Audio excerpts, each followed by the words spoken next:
Kita juga di kita ada program akhir tahun ini, mulainya bulan ini ya kalau nggak salah, penilaian zero accident, nihil kecelakaan. Penilaian zero accident. Ya, dan itu nanti setiap tahun diberikan penghargaan kepada perusahaan yang memang nol kecelakaannya, gitu. Perusahaan itu nanti yang memberikan Pak PJ Gubernur bisa tiap bulan Oktober sudah melakukan penilaian apakah memenuhi atau tidak. Nah, nanti biasanya penghargaan dimulainya di tahun depan. Dan ini bukan hanya penghargaannya bukan hanya tingkat provinsi, sampai tingkat nasional. Dan bulan kemarin ya Pak Wakil Presiden yang memberikan di Jakarta. Pak Maruf.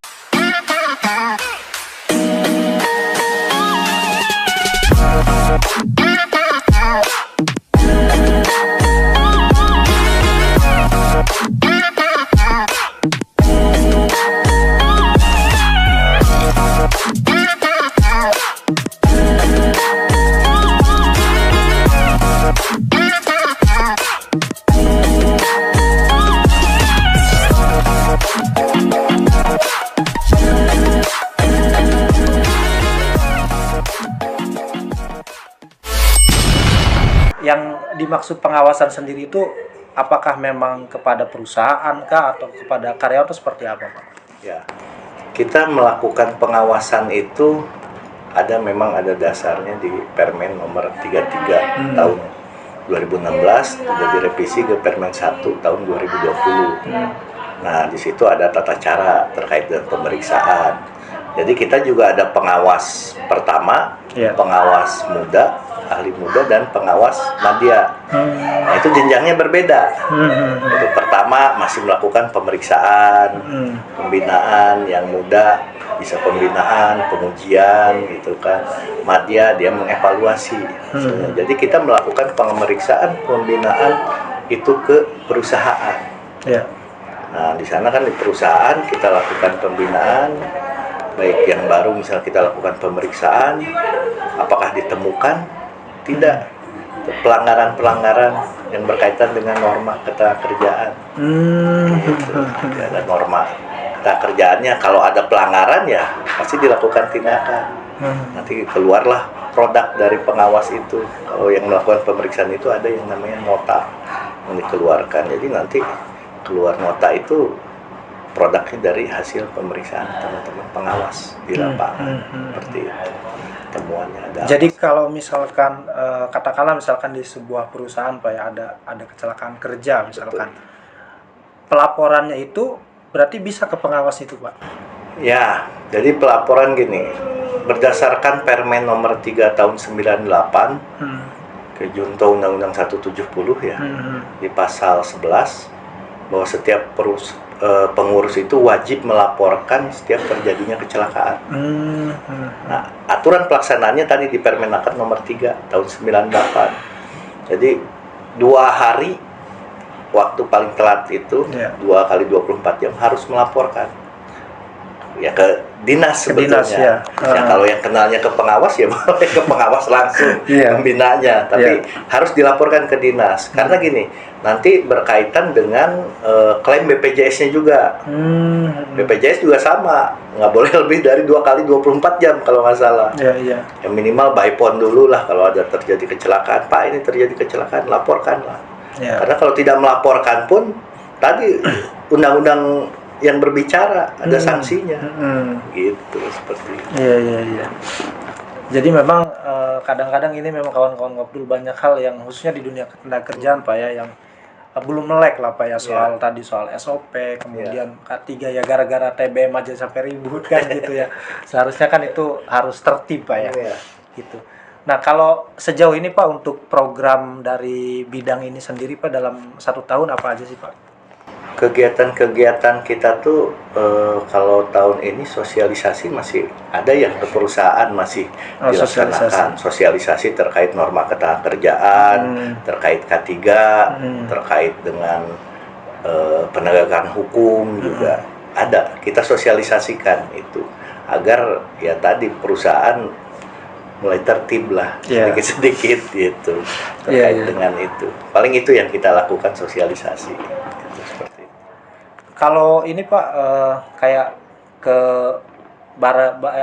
misalkan ada pelajar atau mahasiswa yang baru mau bekerja gitu Betul. Pak ya, kemudian mereka mengikuti pelatihan di BLK segala macam. Ya. Nah itu kesentuh juga nggak Pak? eh itu sebetulnya memang ranahnya ada di sebelah ya, terkait dengan pelatihan itu di Di UPTD langsung. di UPT Latker ya namanya. Mereka kan langsung langsung daftar di sana. Nah, ada juga sih di beberapa UPT Latker itu di kabupaten mereka yang sudah melaksanakan pelatihan terkait K3 tadi sertifikasi di Kabupaten Tangerang contohnya. Dia melakukan untuk sertifikasi forklift. Nah, mereka dari sertifikat kementerian dapat, dari ini juga dapat apa tuh BNSP. BNSP. Jadi dia ada 2 sertifikat yang didapat. Jadi mereka ya udah siap kerja lah. Dia udah punya pelurunya. Dia tinggal ya nyari perusahaan gitu. Jadi diharapkan ya teman-teman yang mahasiswa ataupun SMA tadi lulusan ikut saja pelatihan-pelatihan seperti itu karena persaingannya semakin ketat ke depannya. Seperti itu. Menarik kawan-kawan ngobrol. Kita bicara tadi soal pengawasan, kemudian juga SOP Pak ya, kemudian K3. Nah, Bapak kalau melihat ya di Provinsi Banten sendiri, kesadaran perusahaan baik dengan yang kecil, menengah atau besar Pak ya. Kita kan ada semua sebenarnya Pak ya. Dari timur ke barat nih perusahaan ada semua dari semua tingkatan itu.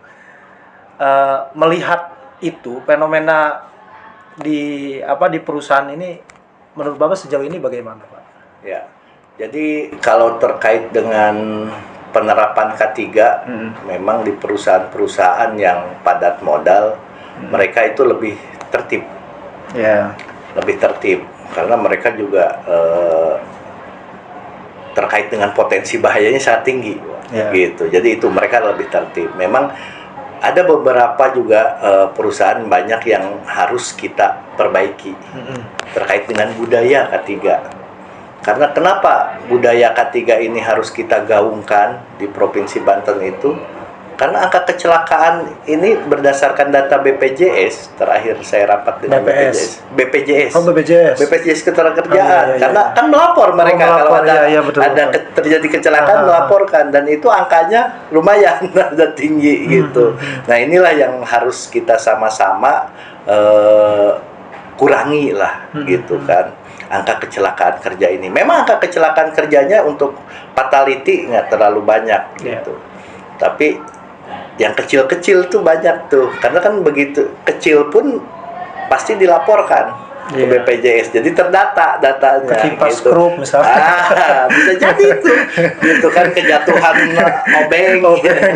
Ya, itu kan salah satu yang mengakibatkan luka, dia ke rumah sakit harus berobat tetap harus di komplain gitu ke BPJS-nya. Jadi akhirnya datanya ada muncul. Nah, makanya diharapkan ini juga peran ya dari teman-teman di pengawasan, bidang pengawas dan pengawasan juga ke perusahaan untuk bisa lebih ini lagi lah meningkatkan pengawasannya biar ya perusahaan-perusahaan yang tadi kelas kecil menengah itu potensi bahayanya bisa dikurangi Pak ya? Kecelakaannya itu bisa dikurangi. Karena kita juga di kita ada program akhir tahun ini mulainya bulan ini ya kalau nggak salah penilaian zero accident, nihil kecelakaan. Penilaian zero accident. Ya, dan itu nanti setiap tahun diberikan penghargaan kepada perusahaan yang memang nol kecelakaannya gitu perusahaan. Itu nanti yang memberikan Pak PJ Gubernur bisa tiap tahun untuk penghargaan. Itu yang mengikuti itu dari semua perusahaan Pak? Semua perusahaan di Provinsi Banten. Dari semua tingkatan itu Pak ya? Iya, dari semua tingkatan boleh. Nanti kan kita lakukan verifikasi memenuhi syarat atau enggak. Karena kita juga ada syarat-syarat yang harus dipenuhi gitu. Nah, pendaftaran dimulai tanggal berapa ya? Tanggal 1 September ini udah mulai berarti ya? Pendaftaran. Nanti kita lakukan uji petik di bulan depan kalau nggak salah. Bulan Oktober sudah melakukan penilaian. apakah memenuhi atau tidak. Nah, nanti biasanya penghargaan dimulainya di tahun depan. Dan ini bukan hanya penghargaannya bukan hanya tingkat provinsi, sampai tingkat nasional. Dan bulan kemarin ya Pak Wakil Presiden yang memberikan di Jakarta, Pak Ma'ruf Amin. Gitu. Jadi ini semoga ke depan perusahaan-perusahaan itu berlomba-lomba untuk lebih sadar terkait dengan K3 dan menekan angka kecelakaan di tempat kerja itu. Itu salah satu upaya kita juga Provinsi Banten ini melalui Dinas Tenaga Kerja dalam program mengurangi angka kecelakaan. Apa tadi namanya programnya, Pak? Penilaian zero accident. Iya. Boleh Pak, mungkin ada kawan-kawan pengusaha di sini yang nonton untuk dihimbau juga tuh Pak. Ya, buat teman-teman perusahaan silahkan nanti mendaftarkan perusahaannya untuk mengikuti program zero accident. Penilaian zero accident tahun 2024 ya. Untuk 2025 sebetulnya penghargaannya. Jadi silahkan saja untuk mendaftarkan. Untuk mendaftar ya? Ya, ke Disnaker. Transmigrasi Provinsi Banten ya. Jangan lupa.